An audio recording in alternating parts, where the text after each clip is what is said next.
The Spar Tite kit includes modeling clay, which you're going to roll into sort of a skinny log and then attach to the rudder post to make kind of a dam that the tiller arm is going to sit on, and then the Spar Tite is going to be prevented from running out through the bottom of the tiller arm by this modeling clay dam.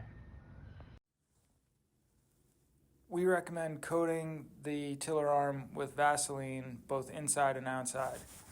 Vaseline prevents the Spar Tite from sticking to the tiller arm, which makes cleanup easier and also allows the tiller arm to be more easily removed from the rudder post if you need to drop the rudder or do any other adjustments later.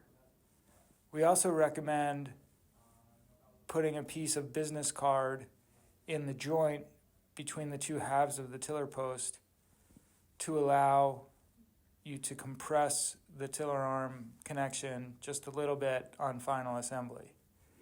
You can easily clean up any Spar Tite that gets into the joint with a razor blade.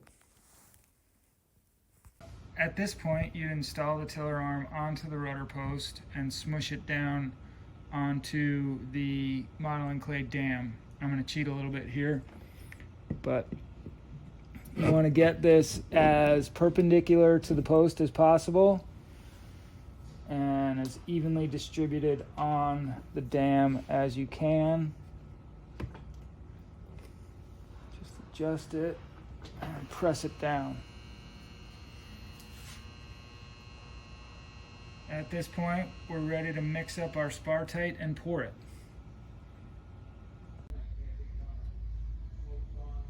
Here are the components to the Spar Tite kit. You have your resin, your hardener, your modeling clay, mixing bucket, and some mixing sticks, and they also give you some gloves.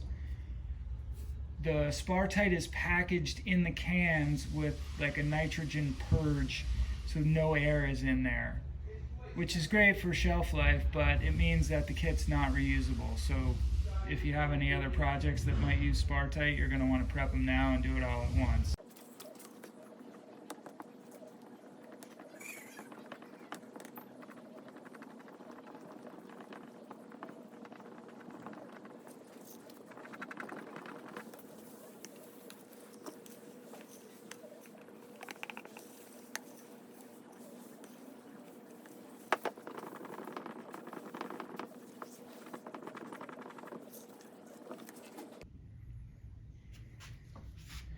Transferred into this smaller cup to make pouring easier.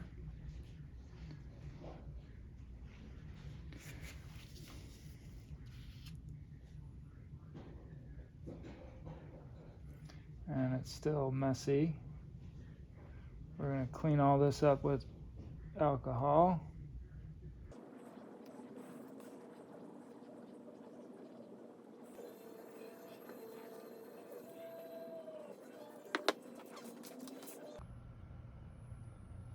After letting the Spar Tite cure for about 18 hours, I removed the tiller arm, and the Spar Tite ring is nice and hard, totally secured to the rudder post. So now it's time to reinstall the tiller arm.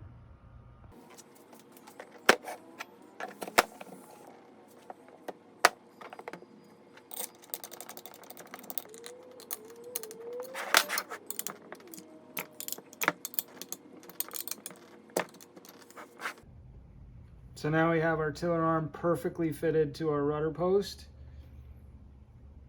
ready to go. Sometimes people are a little skeptical whether the Spar Tite is hard enough of a material to be used as a poured shim like this, but it's quite hard as a material.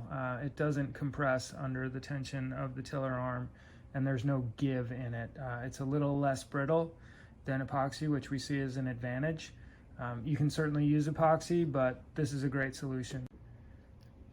As with any catalyzed product, you want to make sure you don't get an exotherm, which is when the whole thing starts to smoke and overheat. And you're going to control that by not having too big of a mass of material and operate within the temperature range specified by the material manufacturer.